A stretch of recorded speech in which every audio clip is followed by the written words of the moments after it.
नमस्कार मित्रों, आज पुनः एक बार आप लोग खुंगा डिफेंस एकेडमी के यूट्यूब प्लेटफॉर्म पर आप सभी लोगों का स्वागत है। मैं सूरज सर आज पुनः आप लोगों के लिए करंट अफेयर की क्लास जिसकी चर्चा हम कर रहे थे कि इससे पहले हमने 1 फरवरी से लेकर के 7 फरवरी तक के करंट अफेयर को हमने कवर कर लिया था। आज हम 7 से लेकर 14 फरवरी तक के करंट अफेयर को कवर करने वाले हैं। कौन कौन से आपके प्रश्न पूछे जा सकते हैं आपके एग्जाम के, सभी जितने ही वनडे एग्जाम है, चाहे आपके एसएससी हो, रेलवे हो, ठीक है, चाहे दिल्ली पुलिस का हो, जो भी एग्जाम है सभी एग्जाम के लिए क्या है, बहुत ही इंपॉर्टेंट है।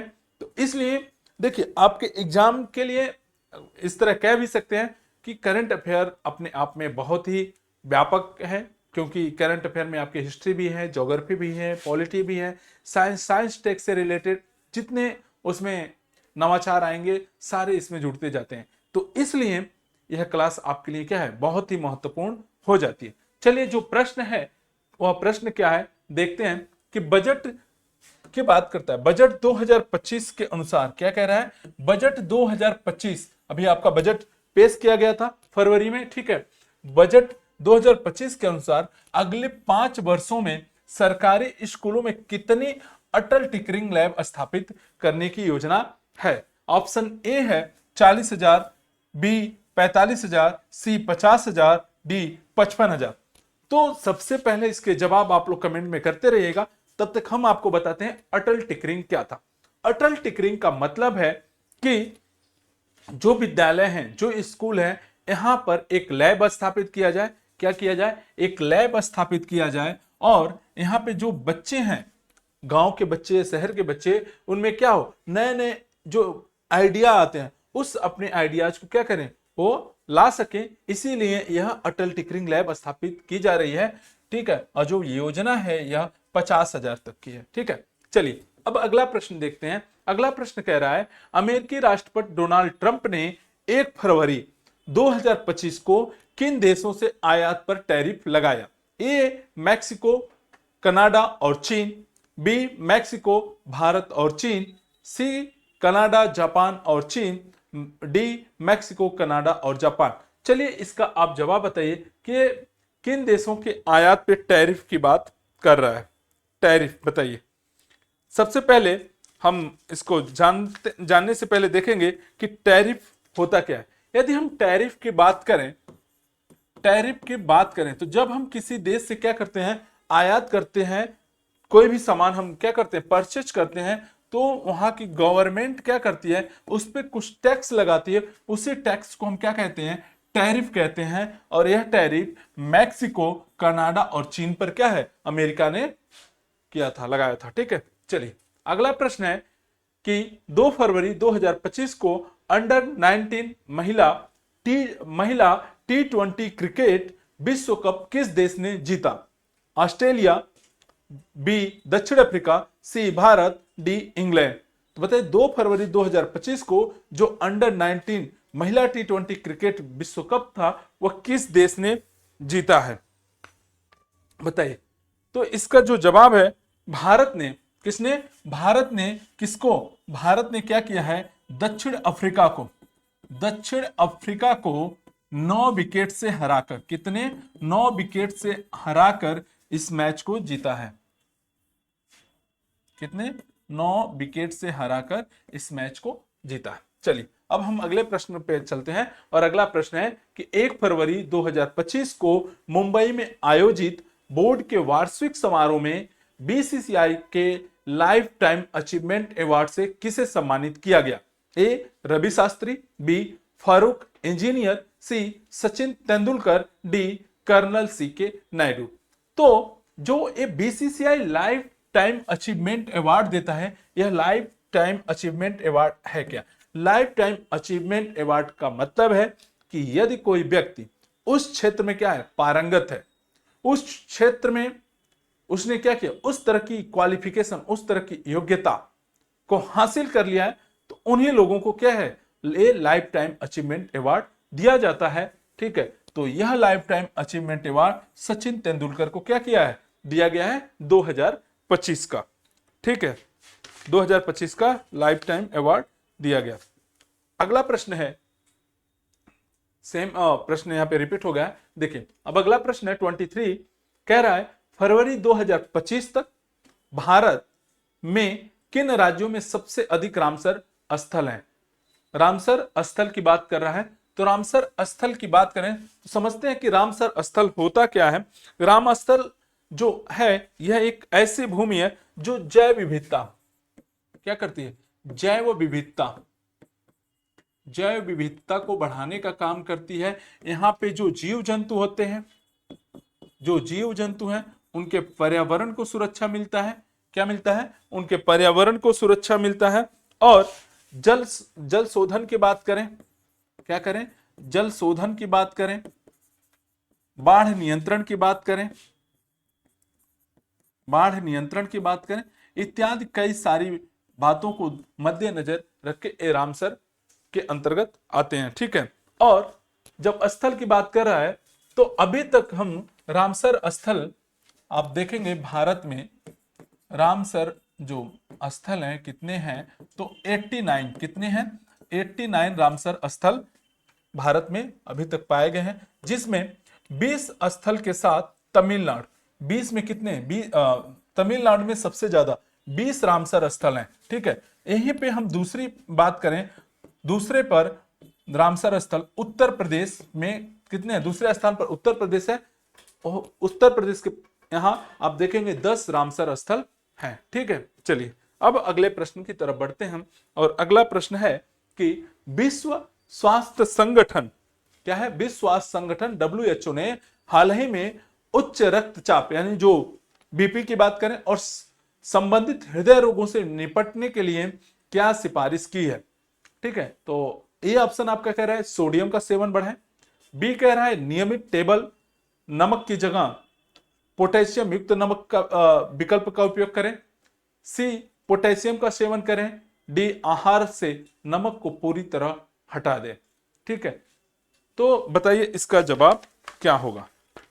यदि हम इसके जवाब की बात करें, इसका जो आंसर है कि नियमित टेबल, जो हम नियमित क्या है नमक का प्रयोग करते हैं अपने जीवन में, वहां पे उसकी जगह पे पोटेशियम युक्त नमक का हम क्या करें, प्रयोग करें, जिससे यदि हम पोटेशियम युक्त नमक का प्रयोग करते हैं तो इससे क्या होगा, जो हमारा ब्लड प्रेशर है वह सही हो जाएगा और जो हृदय संबंधित रोग हैं, जो डिजीज है, वो सब क्या होंगे, सब के सब ठीक होने लगेंगे। ठीक है, चलिए अब अगला प्रश्न है कि देखिएगा, पूछ रहा है 2024 भ्रष्टाचार के अनुसार जो सीपीआई इंडेक्स है यानी भ्रष्टाचार सूचकांक सीपीआई में किस देश को सबसे कम भ्रष्ट माना गया है, सबसे कम भ्रष्ट माना गया है। सबसे कम भ्रष्ट ए है Finland, B Denmark, C Singapore, D Sweden. बताइए इसका जवाब क्या होगा।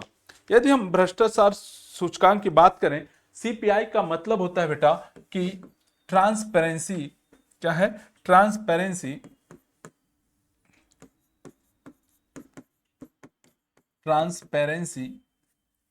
International report, transparency international report. अब यह जो सीपीआई जो भ्रष्टाचार सूचकांक की बात करें तो इसमें आप देखेंगे कुल देशों की संख्या इसमें कितनी है, कुल देश इसमें 180 हैं। कितने हैं, 180 देश इसमें शामिल हैं। कितने, 180। यदि किसका पूछा है, सबसे कम भ्रष्ट माना गया है, तो सबसे कम भ्रष्ट की बात करें तो इसका जो जवाब होगा सबसे कम भ्रष्ट में डेनमार्क होगा। क्या होगा, डेनमार्क होगा। क्या होगा, डेनमार्क होगा। और डेनमार्क कितने अंकों के साथ, 90 अंकों के साथ क्या है, यानी 90 अंकों के साथ इस पर कायम है। यदि हम वहीं भारत की बात करें, भारत की बात करें तो भारत यहाँ पे 93 है। ठीक है, भारत के पड़ोसी देश की बात करें, यदि हम पाकिस्तान की यहाँ पर बात करते हैं तो पाकिस्तान यहाँ पे 135 स्थान पे है। कितना, 135 है। वहीं जो श्रीलंका है, श्रीलंका की यदि हम बात करते हैं तो श्रीलंका आपके 121 यानी 121 है। बांग्लादेश इस में बांग्लादेश 144 पे है। और जो हम चीन की यदि बात करते हैं, तो चीन इसमें 76 यानी 76 स्थान पे है। तो ये भारत के पड़ोसी देशों की क्या है, रैंकिंग है।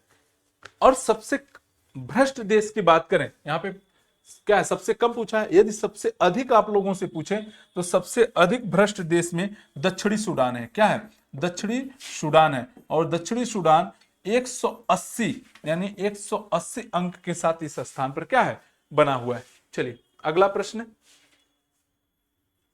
अभी वही जो हमने आपसे चर्चा किया था कि 2024 के भ्रष्ट धारण सूचकांक सीपीआई में 180 देशों में से भारत की रैंकिंग क्या थी, तो भारत की रैंकिंग क्या है, 96 है। कितना है, 96। चलिए अब अगला प्रश्न, संयुक्त राष्ट्र राज्य अमेरिका और भारत के बीच सौदे में कौन सा उन्नत लड़ाकू जेट शामिल किया गया।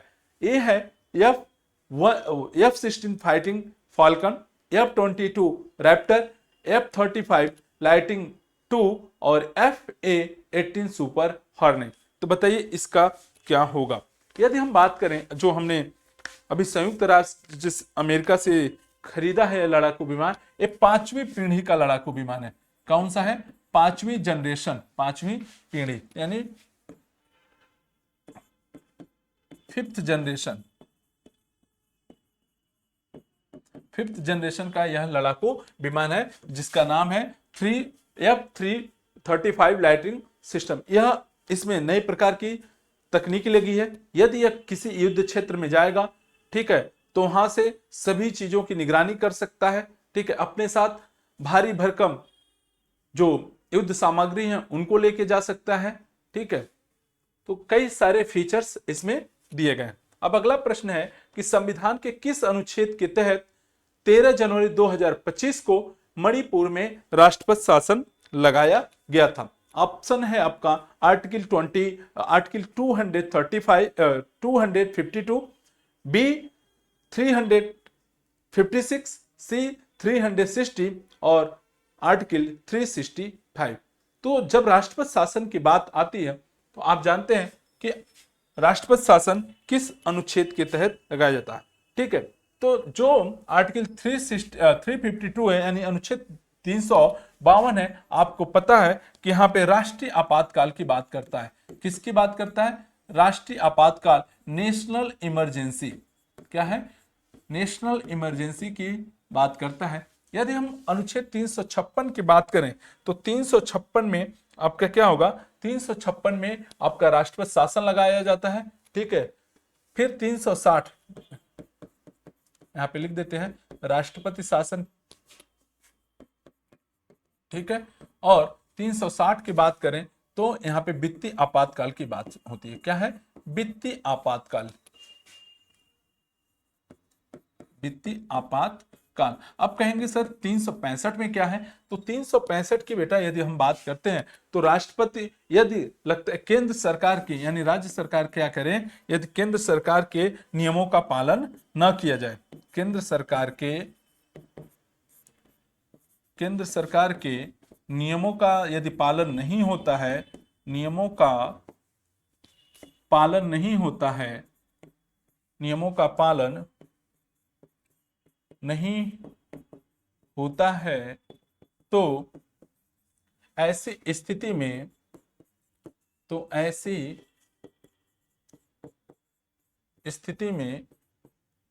राष्ट्रपति शासन क्या किया जाता है, राष्ट्रपति शासन लगाया जाता है।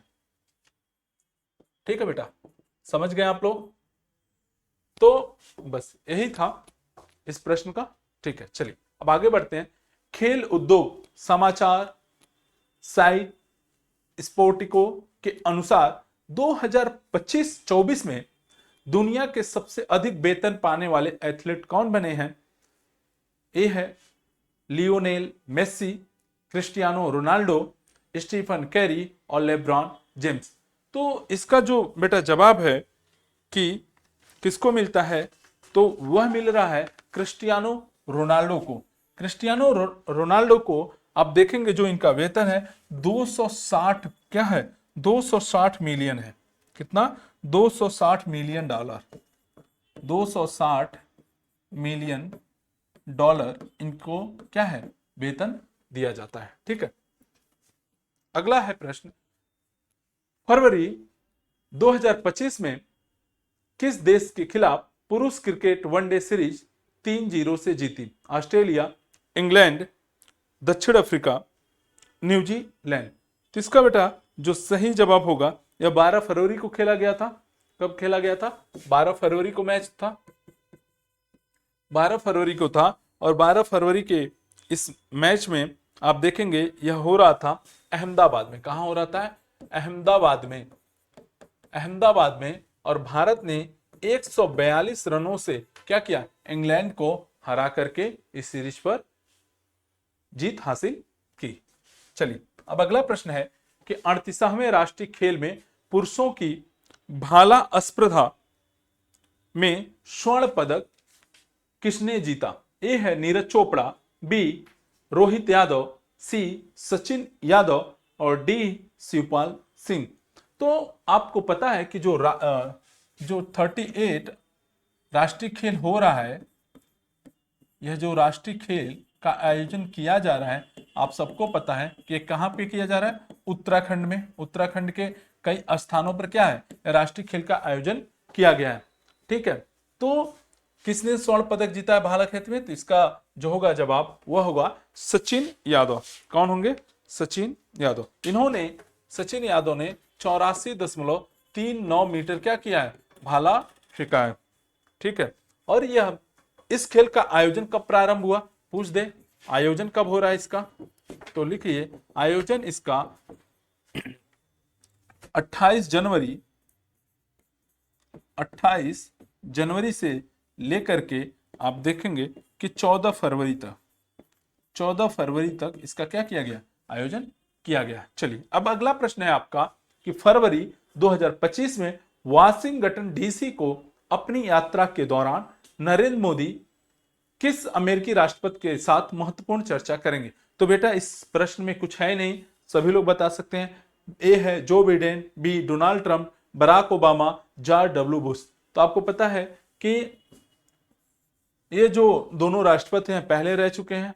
अब कहेंगे कि अमेरिका में दोबारा राष्ट्रपति बन सकते हैं कि नहीं, तो जब हम संविधान में चर्चा करेंगे तो वहां पे इस सभी बातों पे, इन सभी पहलुओं पे हम चर्चा करेंगे। अमेरिका में ऐसा प्रावधान है कि क्या है कि दोबारा राष्ट्रपति बन सकते हैं। आपके भारत में भी है दोबारा राष्ट्रपति बनने का प्रावधान। ठीक है, लेकिन वहां की जो वर्तमान समय में जो राष्ट्रपति हैं, प्रेसिडेंट हैं, वो कौन है? डोनाल्ड ट्रंप है।